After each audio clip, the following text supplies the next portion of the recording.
Uma vez que a gente entendeu isso, nós vamos partir agora para o entendimento dessa troca aqui, dessas cavidades. No caso, exatamente aqui, a cavidade peritoneal e a parede peritoneal. Vamos lá. Então, a gente tem aqui o sangue, capilares peritoneal e o dialisado.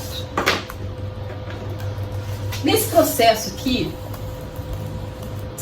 dessa troca, nós vamos ter 3 princípios extremamente importantes, que é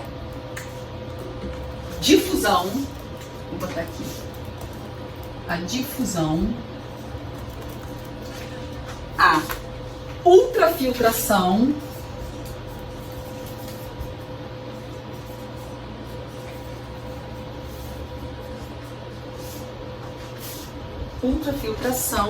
e a absorção.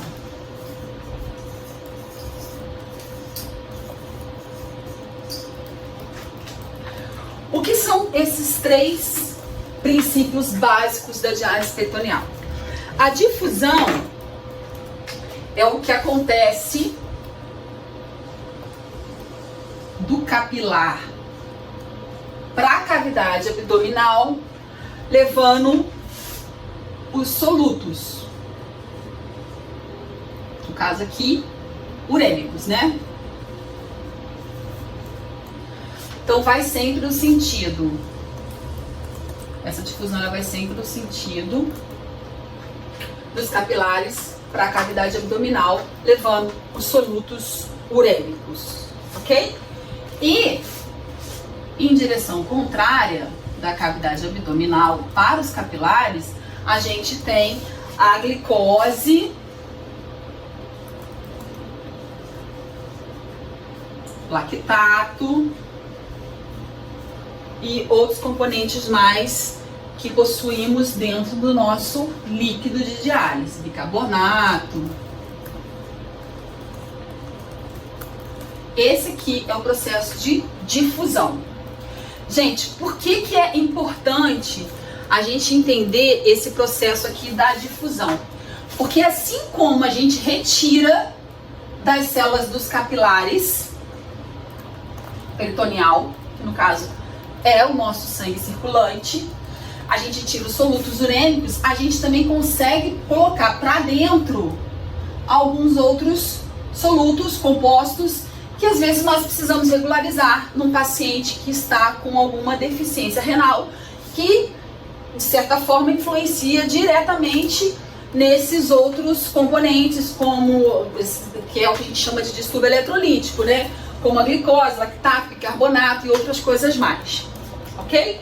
Então a gente consegue fazer também correção de alguns fatores que a gente tem alterado no paciente insuficiente renal. Depois a gente tem a ultrafiltração.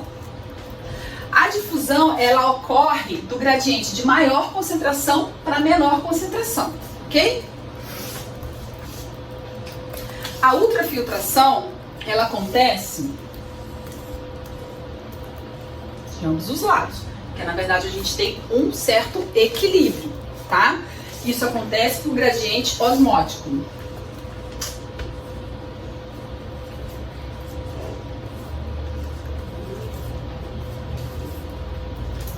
A gente tem os solutos,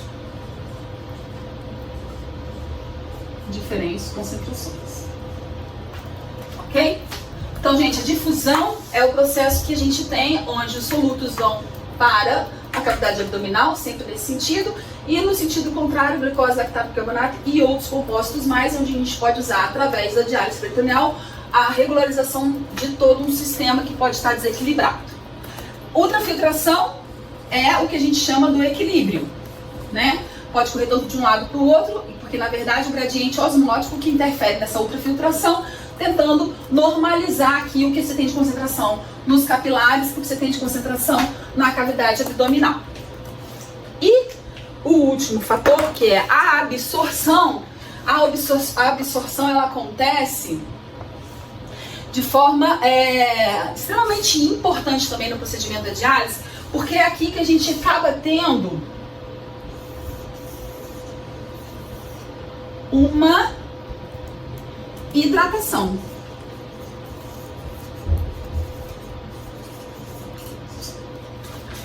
Então, durante o processo da diálise, a gente também consegue tanto hidratar como desidratar. É no processo de absorção que a gente faz esse procedimento ligado diretamente à questão líquida, quantidade de hidratação, a água que a gente tem dentro das cavidades, tanto nos capilares como na abdominal. Aqui a gente faz essa parte da hidratação do paciente, ok? Então agora a gente vai ver sobre quais os fatores que interferem diretamente na difusão, na ultrafiltração e na absorção. Mas a diálise peritoneal, na verdade, ela possui esses três princípios, mas ela é esse conjunto todo aqui, aonde nós temos o quê? Uma difusão, ok? Que gera um equilíbrio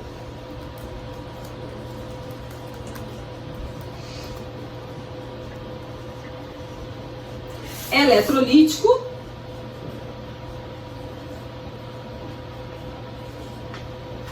olha que a gente está falando desse resumão todo aqui. Ela gera um equilíbrio eletrolítico pela diferença de concentração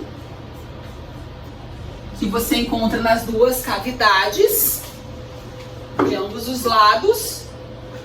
Então, você tem assim um equilíbrio dos solutos, porque através desse sistema todo aqui a gente faz o carreamento do que está precisando para gerar o equilíbrio. Então, na verdade, é o equilíbrio pela diferença de concentração ocorrendo pela difusão, que temos a ultrafiltração e a absorção, ok? Esse aqui, gente, é um quadro que dá um resumo total do que é a nossa diálise peritoneal, na questão de fisiologia.